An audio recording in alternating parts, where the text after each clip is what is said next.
Bueno, acá con mi cafecito, esperando que se vaya uniendo gente. Hola Eduardo, ¿cómo estás? Bueno, así nacemos.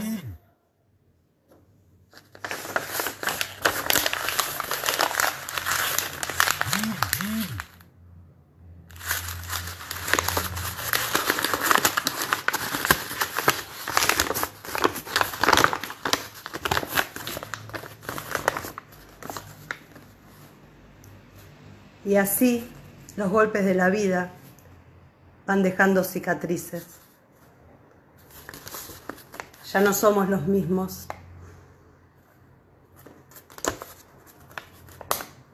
Venimos lisos, sin dolor. La vida nos va marcando con diferentes situaciones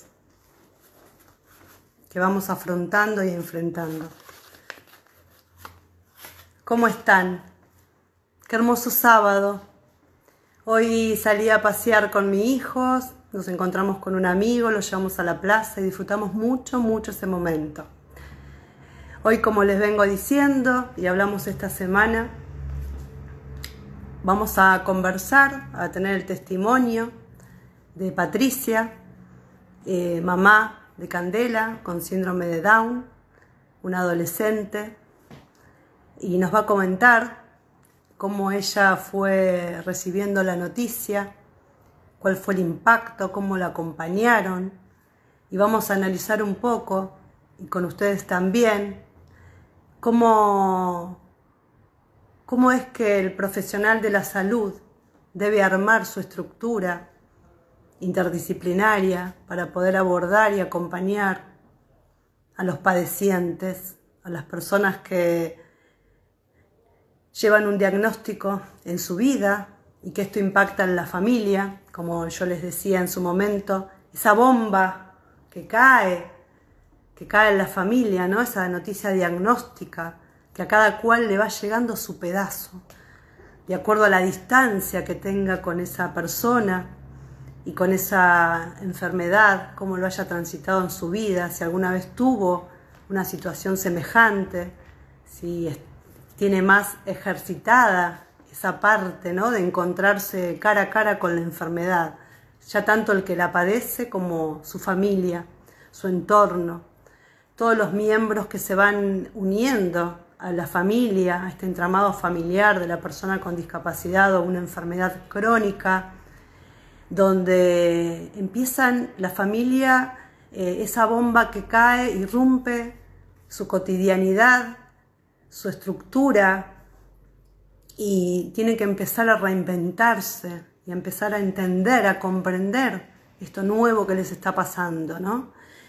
Y el foco hoy va a ser repensarnos como profesionales de la salud, qué lugar ocupamos en la vida de nuestros pacientes, padecientes, o en mi caso consultantes, porque yo aclaraba que desde la consultoría psicológica, si bien yo me especialicé en discapacidad y familia, nosotros no damos diagnósticos. Y también hay una puja muy grande en esto de rotular a las personas a través de un diagnóstico. Una persona que tiene cáncer lo tiene, no es un cáncer, no es una fibrosis quística, no es un síndrome de Down, no es un diabético, es una persona que padece una enfermedad, un diagnóstico, que este diagnóstico lo vamos a llamar un diagnóstico presuntivo, que presume, ¿no?, situacional, porque se va a encontrar dentro de una situación determinada. Patricia, vamos a ver si se escucha bien y vamos a ver si tenemos que usar auriculares o no, para que no haga eco. Yo me los voy a ir poniendo para no hacer lío después. Hola Patricia, ¿cómo estás? Hola Celia, ¿qué tal? Buenas noches. Ay, no sé, cayó el yo no te celular. veo muy bien. No te veo bien, Celia. Espera que está entrando. Si no te borro y te vuelvo a hacer entrar. Quédate tranquila que estas cosas pasan, son parte de la tecnología, esto sucede, no pasa nada. Dale, gracias. Ahí vamos. Ahí te escucho perfecto. Ya ahí te veo mejor, Celia. Ahí nosotros no te vemos, yo no te veo. A ver, vamos de a ¿Qué hago? poquito. Nada, a ver, vamos acá. Vamos acá, te voy a cancelar y me volvés a pedir la solicitud, ¿sí? Dale. Ahí ahí te cancelé, pedime la solicitud de vuelta, así volvés a entrar. Hola a todos, gracias por acompañarnos, gracias por estar. Este espacio, mediante Cafecito, es un espacio para reflexionar, repensarnos y por sobre todo el sistema de salud, los profesionales que trabajan con personas, debemos entender que la empatía no es una posibilidad, no es un recurso que debamos usarlo como una opción, sino que debemos desarrollar nuestra empatía y sumarle simpatía también, salvando la distancia óptima que un profesional debe tener con su paciente. Ahí vamos de vuelta. Es un recurso que debemos desarrollar sí o sí, es una condición sine qua non. No puede existir un profesional que no se... Hola Patricia, ¿cómo estás? Hola, Celia. Por fin, ¿qué tal? Buenas noches. ¿Cómo estás? No te preocupes, esto pasa, estamos en vivo como si estuviéramos en la tele. ¡Wow! Vamos a hacernos famosas. Aparte, tuve que salir corriendo porque se cortó la luz en casa y me cambié de domicilio, así que más rápido imposible. Una genia, tu compromiso, porque tu testimonio va a ayudar a mucha gente que esté en esta situación, va a poder identificar y va a poder encontrar recursos nuevos y a aprender a exigir a los médicos, porque están al servicio, los profesionales de la salud están al servicio de sus pacientes. Nosotros entendemos como profesionales que la empatía es una obligación a desarrollar, no es una decisión, es una condición sine qua non y tiene que haber un trabajo interdisciplinario, no solamente para la persona, el paciente, sino además para el propio profesional, debe enriquecerse interdisciplinariamente, interactuar, comunicarse, para abordar y contener a ese paciente que recibe una noticia inesperada, ya sea antes, durante o después, en el transcurso de la vida misma, porque sabemos que una discapacidad, una enfermedad crónica aparece en cualquier momento, tiene que ver en realidad con la vida, ¿no? Con el estrés, con la ansiedad, con todo lo que estamos viviendo, con la cuarentena, cómo nos enfermamos emocionalmente, psíquicamente, y que si eso no se previene de alguna manera y no se acompaña adecuadamente, termina el cuerpo diciendo basta, y ahí es cuando sale una enfermedad a relucir, a decir, ahora tenés que parar, ¿no? Bueno, a mí me gustaría que te presentes, que nos cuentes un poco tu historia y cómo fue la situación con Candela, cómo recibiste vos la noticia, cómo fue esto de tu embarazo. Contanos un poquito, te escuchamos, Pato. Bueno, soy mamá de Candela, de 15 años. Candela fue una nena, un bebé en ese momento muy deseado, de años, de desear ser mamá. Buscábamos, bueno, con mi esposo en ese momento, actualmente estamos separados, pero después de varios años de estar casados y de haber perdido un embarazo también, bueno, finalmente quedó embarazada con todo lo que implica para nosotros en ese momento y para toda la familia.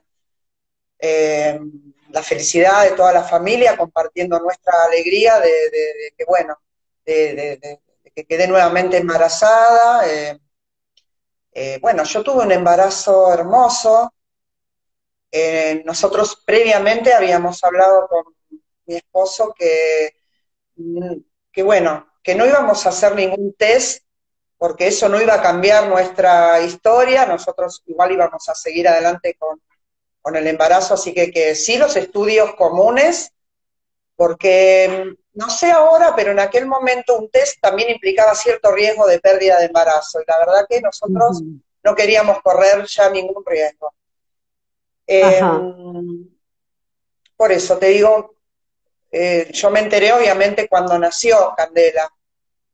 Ujú. Me enteré, bueno, tuve un obstetra que me acompañó, nos acompañó durante todo el embarazo, y cuando nace Candela, yo la tengo por cesárea, eh, tuve, bueno, la cesárea fue normal, todo bien, y cuando nace Candela, también esa parte la presenció Jorge, el papá de Candela, y la parte donde, digamos, nace ella, ¿no? Lo previo cuando te están operando, ¿no es cierto?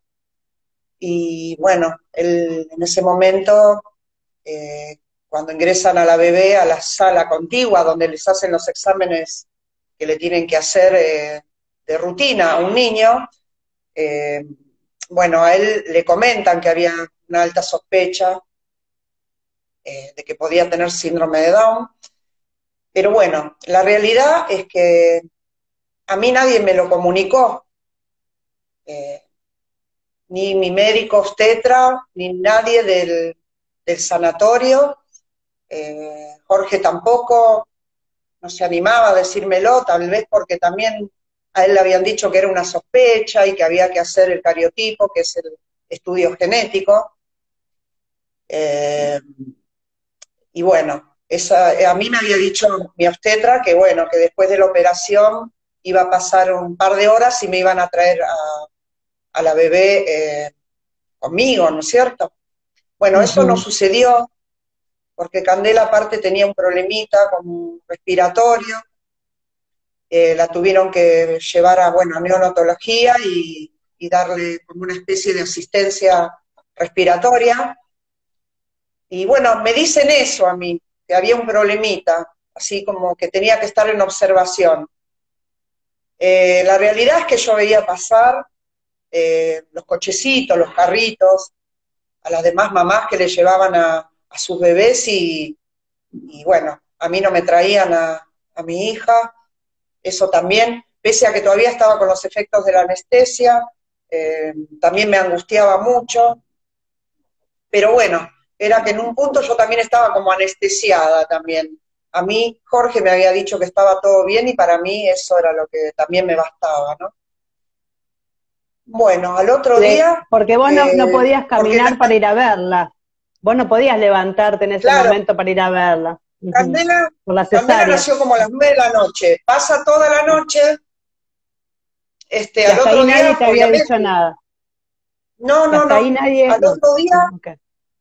nadie, nadie de nadie, al otro día viene mi obstetra, me dice unas palabras así como de aliento en el sentido, en ningún momento me dio el diagnóstico, me dijo, sí, sí, tiene un problemita respiratorio, pero bueno, ella después te va a necesitar mucho. Nadie me felicitaba a mí, sacando, bueno, a mi familia, pero lo que pasa es que mi familia tampoco sabía todavía el diagnóstico, ¿no? Y entonces al otro día, bueno, después que viene mi médico, me dice, bueno, más tarde, a eso de las 5 de la tarde, me dice, te vamos o te van a acompañar hasta neonatología, así la conoces. Bueno, Ujú. así fue, con todo el dolor de lo que era un posoperatorio también, ¿no es cierto? Me acompaña mi esposo hasta neonatología. Yo lo veía él muy angustiado, siendo que también él él también deseaba mucho este embarazo, pero bueno, pensé que era por ese tema respiratorio. Y cuando entramos a neonatología, que yo la conozco ahí a mi hija en la incubadora, con esa especie de asistencia respiratoria, eh, bueno, se me mezclan mucho las cosas porque era una emoción conocer a mi hija en esas circunstancias y a la vez eh, yo le pregunto, o sea, la miro, la observo, son sensaciones muy encontradas, porque por un lado era una felicidad que me embargaba y por otro lado verlas en esa situación, ¿no? y bueno, no sé cómo yo la observaba, y bueno, no sé, hay algo que yo vi, obviamente, en ella, algo que yo le pregunto a mi esposo si tenía síndrome de Down la bebé. Entonces él como que me dice que en ese momento iba a venir el jefe de neonatología, que no era mi obstetra, por supuesto, era alguien del personal del sanatorio, y que yo le hiciera todas las preguntas. Bueno, con esa respuesta que él me da también es como que ahí también me queda claro de que ese era el diagnóstico, ¿no es cierto? Pero la verdad que la frialdad que yo tuve con el personal, no solamente con mi obstetra, que fue quien me acompañó, que no se atrevió a decírmelo, sino también personal que me trataron de una forma tan fría cuando me confirman la noticia de que hay una sospecha. Eh, bueno, yo estuve como pude en ese momento, sí, como que estaba anestesiada o en una situación como de pausa, por así decirlo. Eh, yo no me quebré, estuve como muy íntegra a pesar de lo que me estaba diciendo y solo eso me informaron, que tenía un problemita de respiratorio, que se sospechaba que tenía el síndrome de Down y nada más. Cero Pero empatía.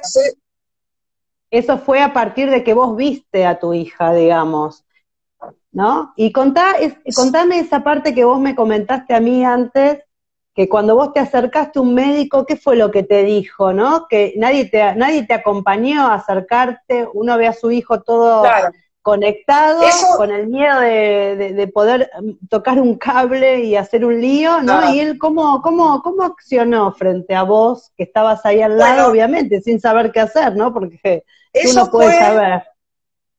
eso fue el día siguiente ya, que también, obviamente me llevaron, yo no podía caminar en silla de ruedas, me llevaron porque estaba muy dolorida todavía. Entonces, cuando fuimos a neonatología, también uno atinás, yo que más hubiese querido tener a mi bebé y apretarla contra mi cuerpo, como cualquier mamá cuando tiene un hijo, tan deseado aparte. Eh, bueno, no, eso fue el otro día que también fuimos a ver a la Candela, y entonces un médico se acerca y también me dice, tocala, tocala, como que yo no era que, o sea, como que yo no la quisiera tocar. Y el tema era el temor, cómo yo iba a querer tocarla sabiendo que por ahí le iba a hacer un mal también. No sabía, o sea, esa frialdad, ¿viste? De, no sé, te repito, cero empatía, cero aliento, cero, no sé, una palabra que vos podés esperar que te digan, mira, está en esta situación, pero va a salir, porque en ese momento ya no era solamente el síndrome, sino también esa enfermedad asociada que después terminó siendo una cardiopatía. A los 3 meses se operó, gracias a Dios la operaron y quedó bien. Candela, gracias a Dios. Y bueno, no tomó ni medicación, nada, por suerte. Pero bueno, hacer hincapié en esto de la falta ya te digo, no sé, el cuerpo médico, la gente de salud, eh, nadie se acercó a contenernos, bueno, lo de mi médico obstetra realmente deja mucho que desear porque ya te digo, yo después ya no lo vi, me firmó el alta un par de días después y después ya no lo volví a ver hasta que tuve un control, pero ya estábamos en casa con Candela. Y él le dijo Eh, algo, él le dijo algo en ese momento al papá, ¿no? Le comentó, le hizo un sí, comentario al respecto, sí. bastante Eso me enteré mucho desatinado. después, eso me lo Ujú. enteré mucho después. Él estuvo esa noche que había nacido Candela tomando algo con mi esposo y le hizo un comentario de que la hermana de él también, no sé en qué época, había quedado embarazada y detectaron en el embarazo que tenía síndrome de Down, el futuro bebé, no sé cómo Ujú. llamarlo ahí, eh, y que lo interrumpió el embarazo. Esto a mí me lo comentó Jorge mucho tiempo después, obviamente que Por, no en esa... nunca. O sea, ahí te podés imaginar qué poca calidad humana decirle a un papá que también no sabía qué hacer con esa noticia. En ese momento que yo todavía no lo sabía tampoco, bueno, realmente, ¿no? Y él fue el que le dijo a la hermana, sácatelo, ¿no? Digamos, eso es lo que yo había entendido. Por supuesto que la hermana aceptó y no es algo que nosotros vamos a juzgar, digamos, porque cada uno toma las decisiones que corresponden a su vida y no ese es el punto, digamos. El punto acá es la falta de compromiso profesional, de empatía, de acompañamiento, ¿no? Es como que yo te escucho y te veo en tanta soledad, en tanta incertidumbre, en tanta angustia, digamos, dejar a una madre en pleno posoperatorio de haber tenido a su bebé, que lo que más querés es abrazarlo, besarlo, darle el pecho, ¿no? Y te dejan ahí a la deriva, todos en silencios misteriosos, me da esa sensación, ni los enfermeros, ni los neonatólogos, como si vos entraras todos los días a neo, pudieras vos tener la capacidad de manejo instrumental, ¿no? Y hacerte sentir a vos, como vos decís, como que yo no quiero tocar a mi hija, es decir, yo no la quería tocar porque en realidad tenía miedo de sacarle un cable y que mi hija, o sea, te importaba su salud, ¿no? Y esto es lo que yo vengo hablando, ¿no? De la falta de compromiso, del trabajo interdisciplinario, que es ese trabajo interdisciplinario no solamente para el paciente, ¿no? Sino para uno mismo, para poder tener recursos, ¿no? Y cómo ese vínculo empieza desde que el paciente se sienta en el consultorio, ¿no? Ustedes, aparte digamos, que, durante el embarazo él, digamos, hablaban, conversaban de las posibles situaciones, cómo mira, ustedes él tuvo indagaban. claro, él sabía, por supuesto, que nosotros habíamos deseado mucho ese bebé, que nos había costado, y que no se habló mucho, sí, dice llanamente, tampoco él me lo llegó a proponer, pero tal vez lo habíamos hablado de entrada, que no iba a hacerme ese tipo de test para no correr ningún riesgo, que para nosotros ya lo que pasara, yo lo iba a llevar adelante. Esa era una decisión nuestra de pareja también, ¿no es cierto? Obviamente que uno siempre espera, Celia, que uno espera lo mejor, ¿no es cierto? Uno espera que tu hijo no tenga ningún problema, esa es la realidad. Y tampoco que los médicos o un personal que tenga el sanatorio con asistencia psicológica no va a cambiar el diagnóstico, obviamente, pero hay No, paliativos para darte la noticia o no ir yo directamente a encontrarme con esa realidad que es dura, pero a la vez se mezcla con la felicidad de que vuelva más igual, incondicionalmente. Quiero también destacar, más allá de esa adversidad de que aparte te encontrás con esa insensibilidad profesional, yo tengo que destacar el apoyo de mi familia, incondicional, donde para mí fue fundamental. Aparte de tu pareja, también fue fundamental el apoyo de mi familia, donde nos sostuvieron, aceptaron, y la amaron y la aman, obviamente, desde el primer momento. Y eso es muy importante para cualquier persona, ¿entendés? Para cualquier mamá, para cualquier pareja, el sostén también. Más que nada en esa primera etapa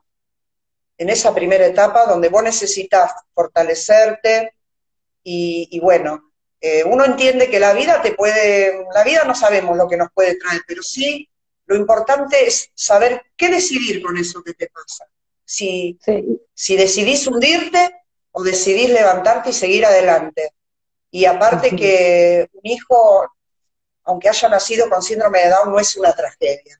Te lo pueden hacer ver como una tragedia, pero es para nada, es el amor multiplicado. El amor multiplicado.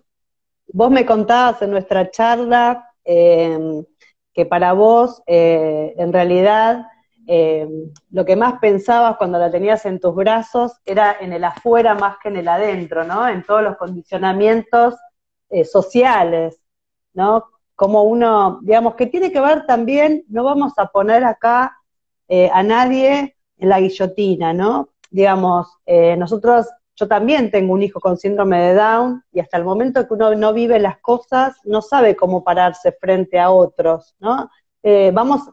Nosotros creo que tenemos que trabajar desde el perdón a uno mismo, ¿no? En este sentir que cuando a uno no le pasan las cosas, a veces es muy difícil de acompañar eh, al otro, ¿no? También. Porque tiene miedo. Entonces, yo quisiera destacar la importancia en el acercarse y preguntar a esa familia, desde el lugar que uno, desde el rol que uno tenga, ¿no? ¿Qué necesitas?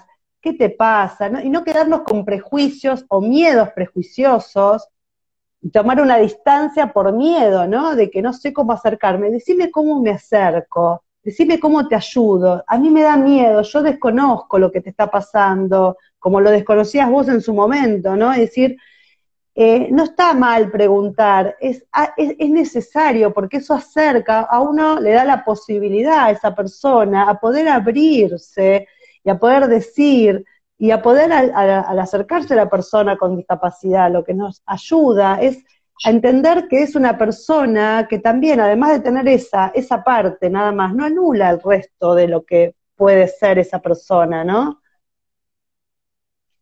Y Y Celia, como, igualmente, ¿viste? Uno también tiene que rescatar que también hay mucha gente, más allá de los padres, hay mucha gente profesional que también se preocupa mucho por demostrar también a la sociedad de que un chico o una persona con síndrome de Down tiene los mismos derechos que cualquier otra persona, las mismas oportunidades. Son otros tiempos y hay que armarse de mucha paciencia, que a veces uno también hay días que no las tiene, como cualquier papá. Uno se tiene que armar de mucha paciencia, mucho amor, por supuesto, que siempre está, y darles la oportunidad y el tiempo, porque después las satisfacciones también son enormes. Y bueno, vos lo sabés, el amor se multiplica. Es tanto lo que exactamente. también te dan, que bueno, la parte más dura es la parte de los prejuicios sociales, que gracias a Dios también son menos que antes. Estamos en Sí, una etapa. estamos en un proceso de evolución, cada vez, gracias a Dios, hay más protagonismo, se visibiliza más, ¿no? Pero todavía seguimos trabajando. Por Falta. supuesto que cuando hablamos de generalidades, siempre hay particularidades.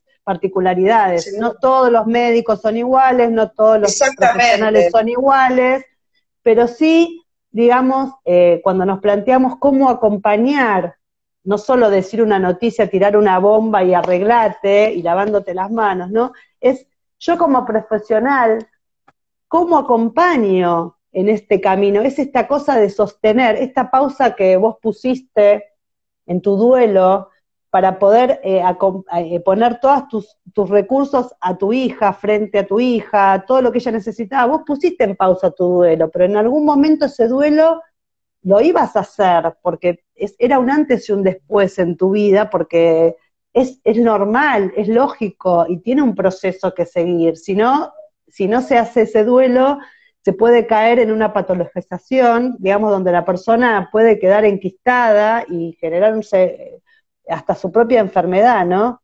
El punto es que los profesionales no pueden no saber, y si no saben, deben aprender junto con el paciente, a través del compromiso profesional, ayudarlo a buscar las herramientas, a buscar conocimiento, ¿no? Y por eso es importante el trabajo interdisciplinario, porque lo que yo no sé o mi profesión digamos, me limita, puedo encontrar en otros esos recursos que yo como profesional médico, por ejemplo, no los tengo, como es el psicológico, hasta incluso la parte legal, herramientas concretas que tienen que ver con la burocracia, con la ley de discapacidad, ¿no? Que obviamente que eso va a tener un tiempo para poder decírselo a la familia, porque cuando nace un bebé, lo primero que es las necesidades básicas que cualquier bebé el vínculo con la mamá, tomar la teta, que se cambie, mimarlo, y después de a poquito van surgiendo las otras cositas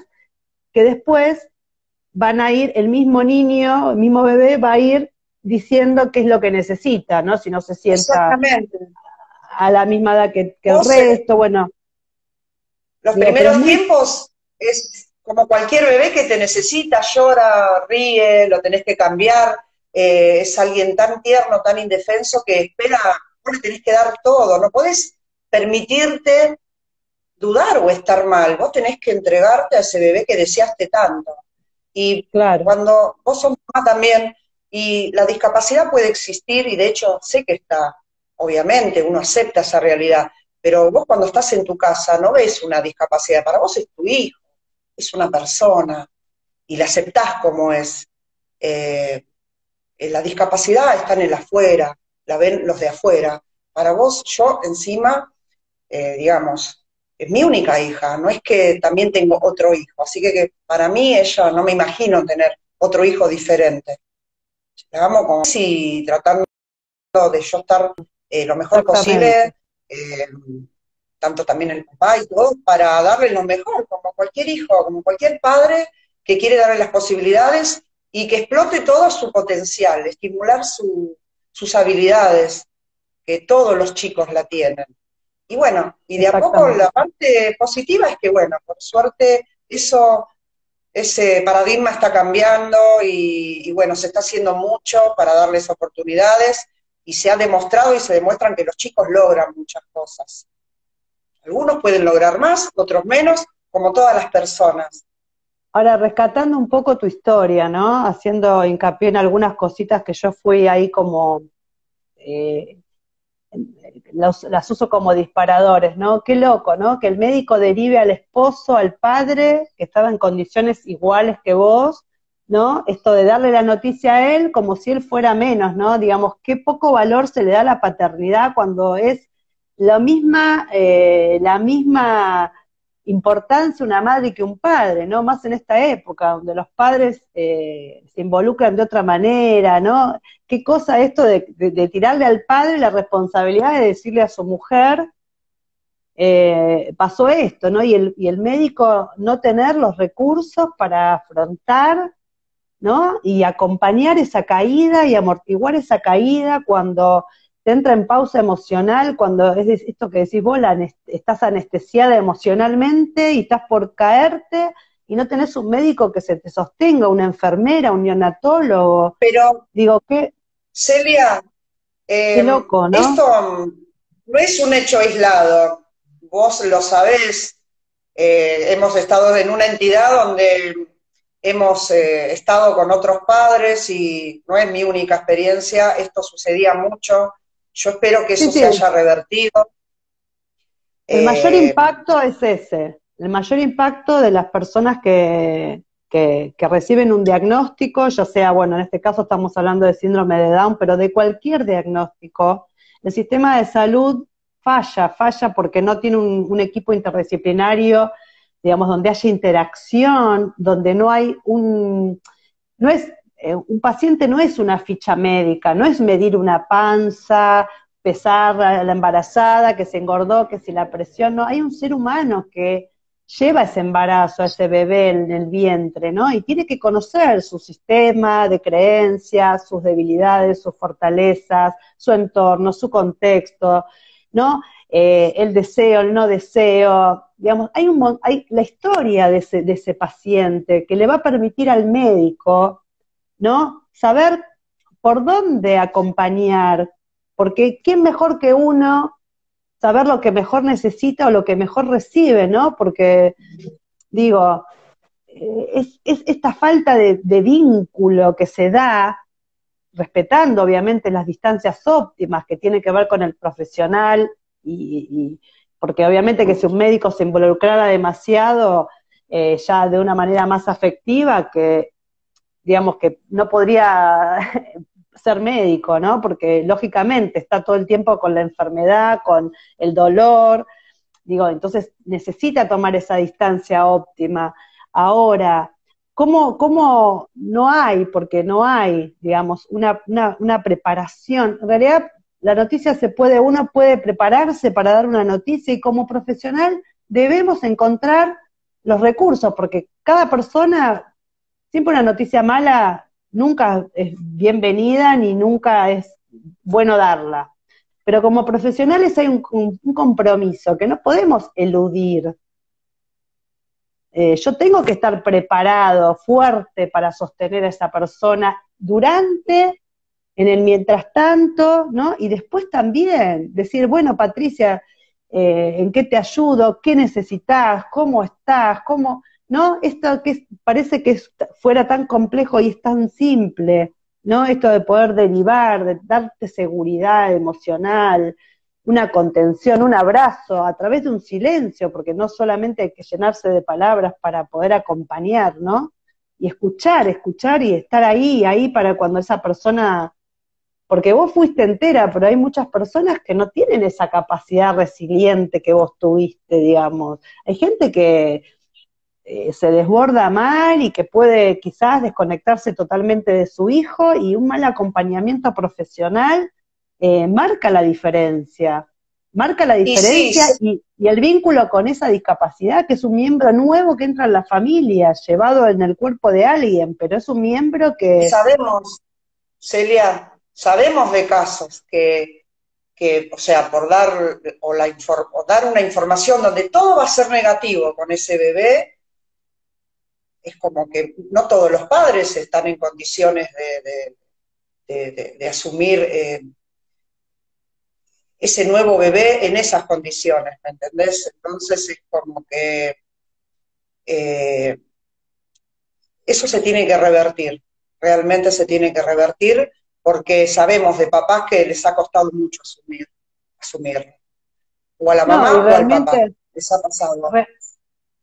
eso, digamos, es parte, digamos, del duelo, ¿no? Que hay gente que pueda tomarlo de una manera y de otra, digamos, pero el tema es cómo es acompañado, porque, digamos, lo que le pasa, lo que sienta el padre en ese momento, es todo válido, digamos, porque obviamente, como decíamos vos recién, hay una imagen, hay una fantasía de un hijo por venir, digamos, todos los padres quieren que sus hijos, queremos que nuestros hijos no tengan ninguna dificultad, porque nosotros ya no la tenemos, nosotros lo que hacemos es darle recursos y abrir puertas para que ese chico, cuando salga a la vida, pueda tener la autonomía y su inclusión que la tiene desde el momento que nació y tenga sus derechos, ¿no? Y que pueda cumplir deberes como ciudadano también, porque a veces cuando hablamos solamente de derechos, nos olvidamos que cuando tenemos derechos también tenemos obligaciones,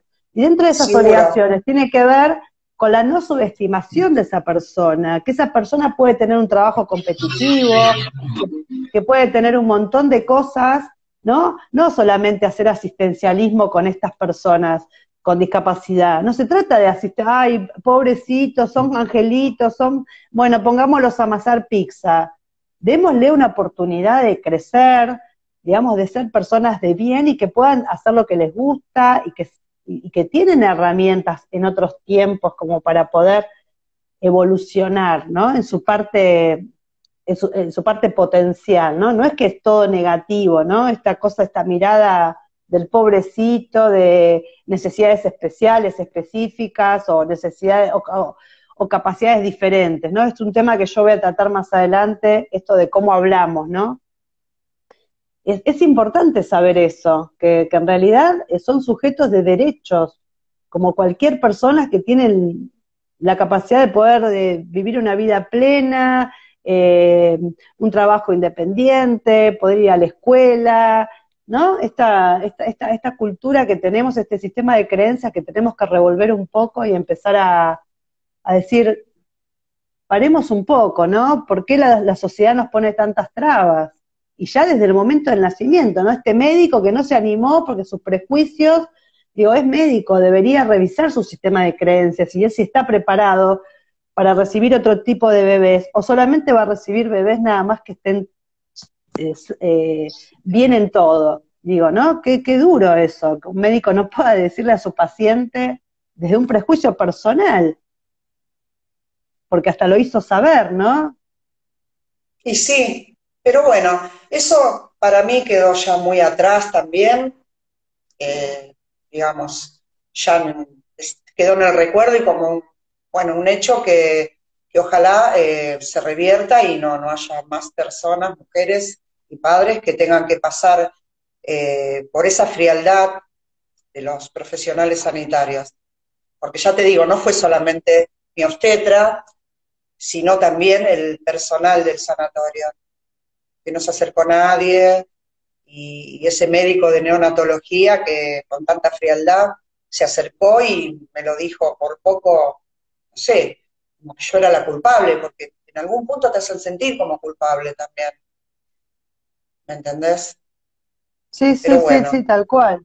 Era eso, porque venimos con esos prejuicios por la falta de conocimiento, de acercamiento, que digamos una persona común se lo puede permitir, pero un profesional de la salud, y esto es lo que queremos como concluir, ¿no? Digamos, ¿qué estamos haciendo los profesionales de la salud?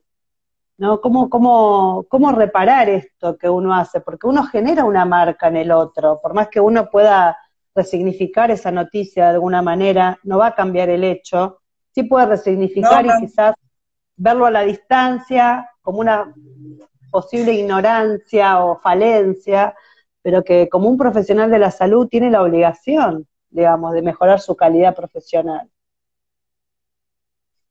y sí, Celia, y bueno, hay que confiar de que esto va a cambiar y que no todo, como vos decías antes, no todos los médicos son iguales, ni todos los sanatorios tienen su personal, que también hacen una asistencia psicológica, tanto en estos casos como en otros temas que tengan de enfermedad a los pacientes. Exactamente. Vamos a Así que, responder algunas preguntitas que nos están haciendo. Nos gustaría abrir debate, que alguien nos cuente su experiencia. La verdad que fue muy enriquecedor tu testimonio, yo te agradezco muchísimo. Y vamos acá, mira, acá dice estar presente. Qué importante es seguir hablando sobre estos temas y generar concientización, romper las barreras sociales. Tal cual, así es. Tal cual así. Vamos a ver acá si alguien más tiene algo para decir. La vida no es lo que te toca, sino lo que haces con lo que te toca.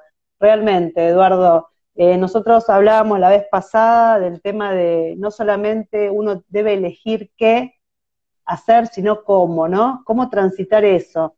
Cómo, bueno, en esta época de cuarentena y nos irrumpió la cuarentena, la pandemia, no podemos modificar eso.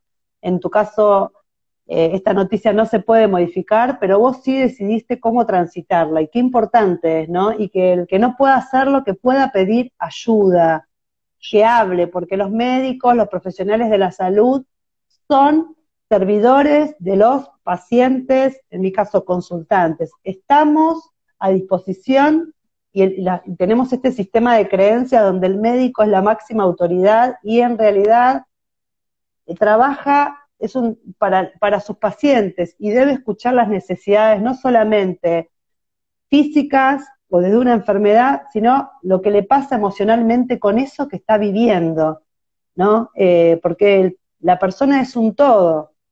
Yo hablaba hay un médico sociólogo, Aaron Antonovsky, que él a través, digamos, es un médico estadounidense que analizó el Holocausto, y él hablaba de esto, ¿no? Cómo personas que vivían en esa situación podían generar salud y formar familias, ¿no? Entonces ahí él saca lo que él llama el principio de coherencia, ¿no? Que trata de la comprensibilidad, de la manejabilidad y el valor sentido, ¿no? Entonces, plantearnos esto, un médico que estudia, comprende una patología, sabe la estructura de esa enfermedad, que sería el concepto de comprensibilidad, sabe manejarla porque estudió para eso, tiene recursos para el tratamiento, medicación, ¿no? Maneja esa enfermedad. Ahora, ¿cuál es su valor sentido? ¿No? Si el valor sentido es la enfermedad o el ser humano que la padece, ¿no? Replantear esto. Nosotros, como profesionales, el valor sentido debe ser la persona, no ese tumor, ese cáncer, esa fibrosis quística, el síndrome, ¿no? Es el todo. Y el médico no tiene ese valor sentido, que es el servicio al otro, a un otro como un ser holístico. Ahí estamos haciendo agua, porque nos está faltando el verdadero valor, que el ser humano no es la enfermedad, sino que la tiene, pero que no es la enfermedad o la discapacidad. Es interesantísimo lo que él dice, ¿no? Porque se habla de lo que nos sana y no de lo que nos enferma. ¿Vos después cómo pudiste resignificar? ¿Alguna vez trataste esto de cómo recibiste la noticia? ¿Cómo siguió un poco cuando te encontraste por primera vez con tu bebé? ¿Qué es la primera sensación? Una vez que te la llevan, digamos, a la habitación y tu primer contacto. No se dio eso porque ella estuvo una semana. A mí me dieron el alta y después yo iba me extraían leche y bueno, después ahí fue donde también fue una emoción cuando me la ponen en brazos. No me acuerdo si ya fue el cuarto o quinto día de que ella estaba en neonatología para ver si se prendía. Y la verdad que siempre fue de buen comer y desde el primer momento se prendió y eso fue de una felicidad. Aparte la amamanté casi hasta los 2 años y ese vínculo es hermoso y es lo mejor que también te puede pasar. Y como te decía antes, Celia, más allá de esa parte profesional que faltó, yo me sentí compensada por la familia, mis padres, mi hermana, mis sobrinos, mi cuñado, tíos, primos que tengo, amigas, también fueron un sostén, también por parte de mi esposo también, familia.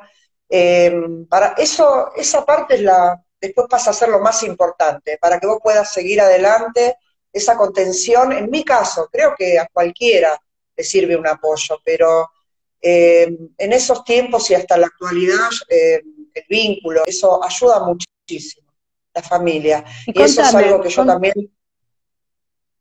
¿Cómo? Contame, Patricia, vos, esto que fue, esta noticia que fue tan, no querer dártela, ¿no? Después vos, con la vida, ¿no?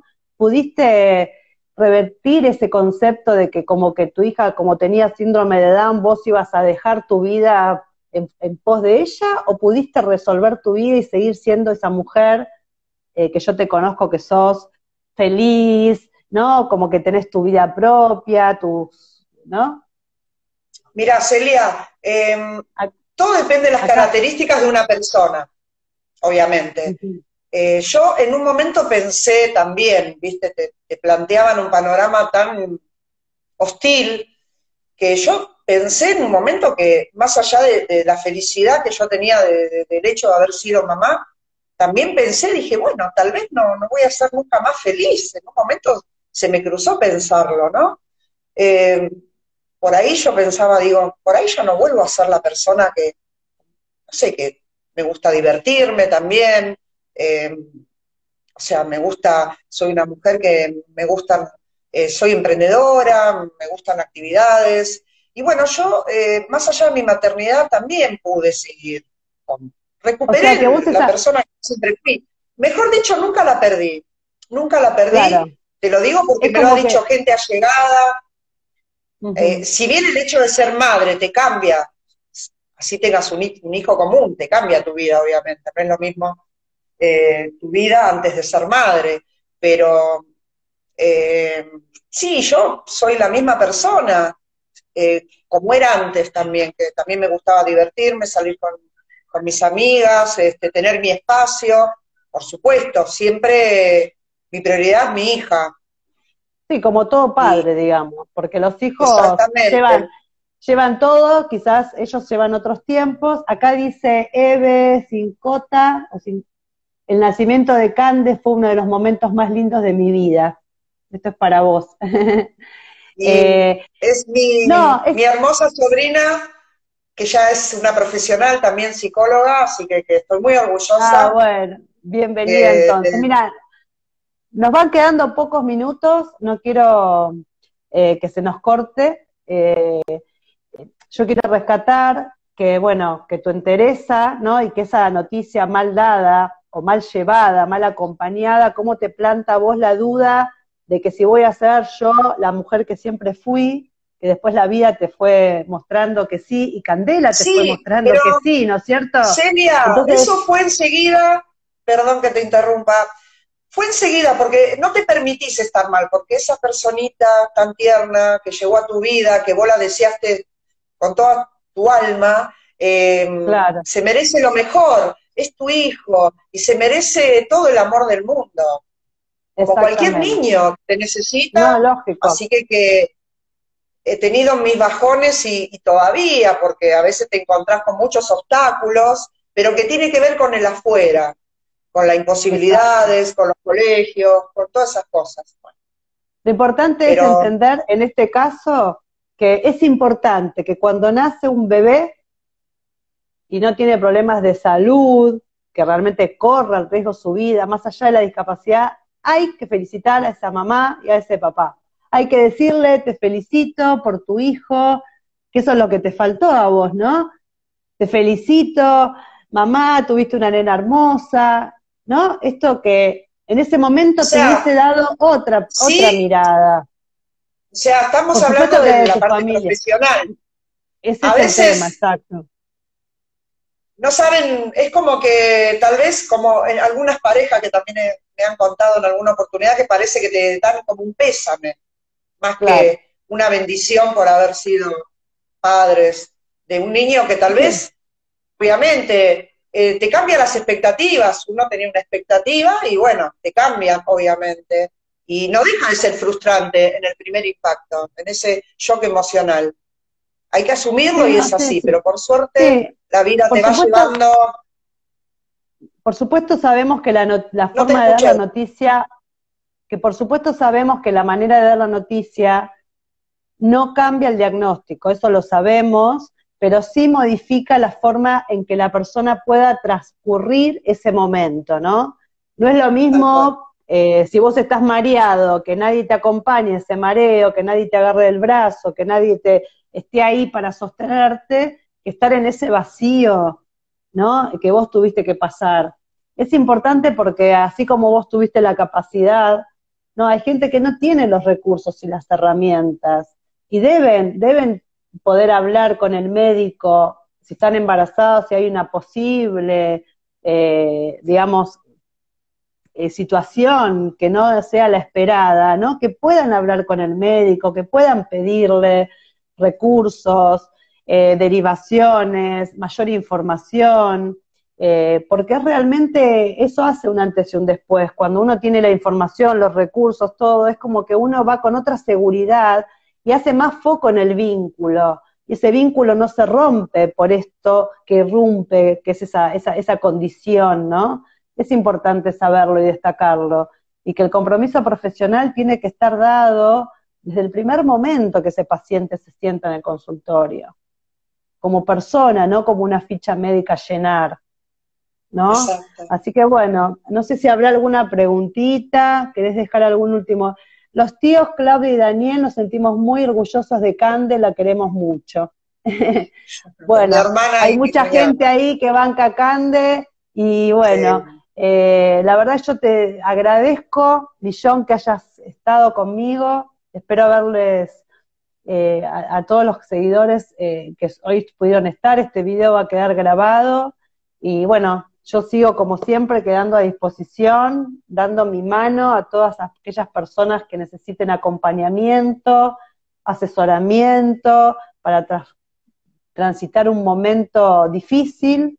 Y bueno, acá estamos tratando de repensarnos, de reflexionar para mejorar la calidad humana, humanizar la atención en cuestiones de salud, ¿no? Que es importante tener en cuenta primero a la persona y a su entorno. Así que bueno, yo Tal te voy a cual. despedir, no sé si querés decir Gracias por algún el espacio, mensaje. Celia. Gracias por el espacio. Te agradezco mucho. Y que bueno, Bueno, sí, bueno, le agradecemos a todos, les mandamos un beso enorme y pueden seguir mandando mensajes por privado, dando sugerencias para algunos temas que quieran hablar. y así seguiremos atendiendo las necesidades de las personas que están en este ámbito, en este colectivo de la discapacidad, que es tan importante ser escuchados y estar atentos a las necesidades para evitar, digamos, que esas personas vayan generándose un aislamiento, un autoaislamiento, ¿no?, frente a esto que les pasa. Así que bueno, les mando un beso, buena semana. Gracias. Gracias. Y nos Chao. vemos. Besitos. Gracias. Chao. Chau, chau. Chao, chao.